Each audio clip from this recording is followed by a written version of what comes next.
Look around the web and you'll find nary a kind word said about 2008's Alone in the Dark from the Xbox 360 PS3 era.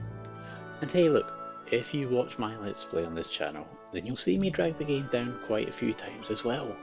And you'll see me spiral off into some kind of mad video editor fever dream. If I was going to be mean though, the intro would go like this. There's this psychological test called the trolley problem. It's a classic test that puts you in the position of having to make life or death decisions in a contrived scenario to discover what kind of person are you? How are you built? Alone in the Dark has its own trolley problem. It's totally broken. But, like a YouTube video with too many intros, a good time can be ruined by too many ideas. Too many ideas like tackling too many genres. What genre is Alone in the Dark?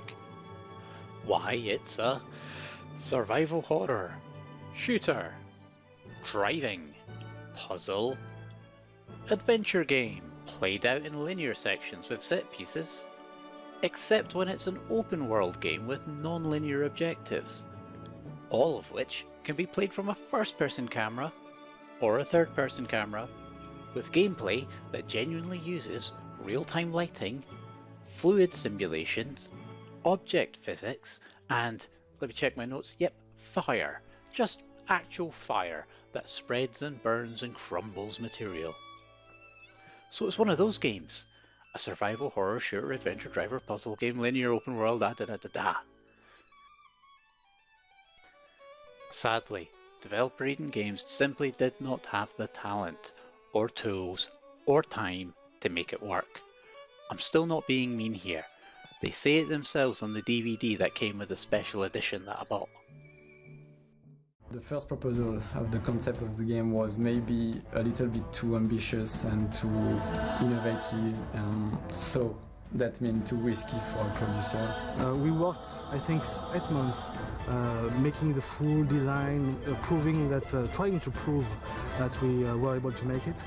But at that moment, Atari was not sure we were able to make it because it was so ambitious.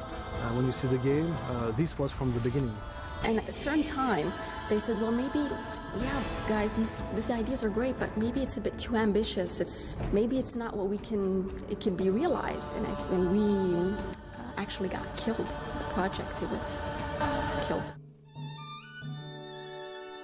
And yet, so many years later, I still think fondly of Alone in the Dark.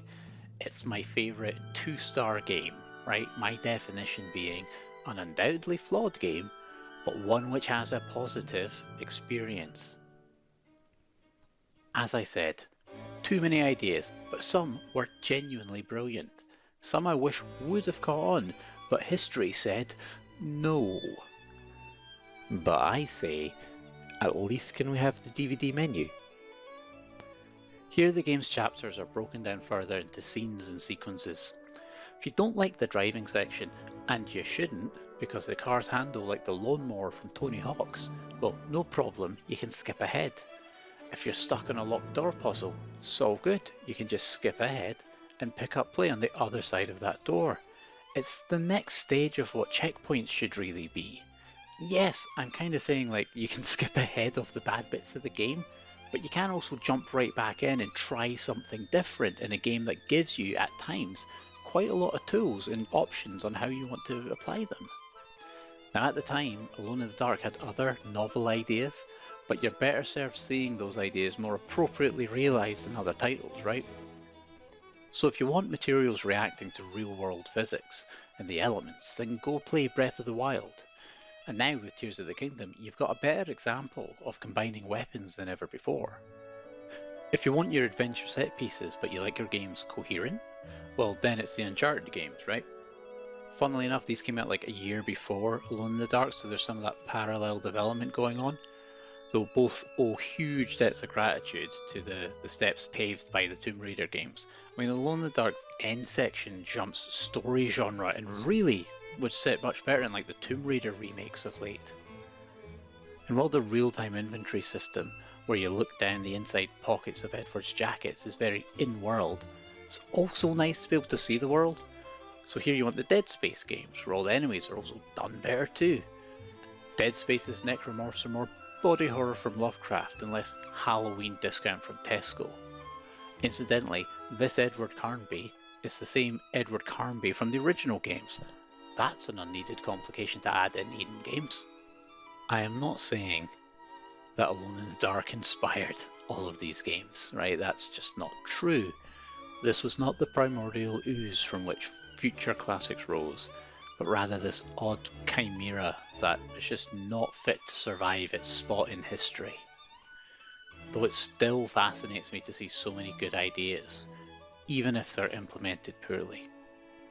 As I said in my original review for Split Screen, the first review I wrote for that wee website, Alone in the Dark is like watching Icarus fly too close to the sun using a system of jet propulsion engines made from wax and feathers.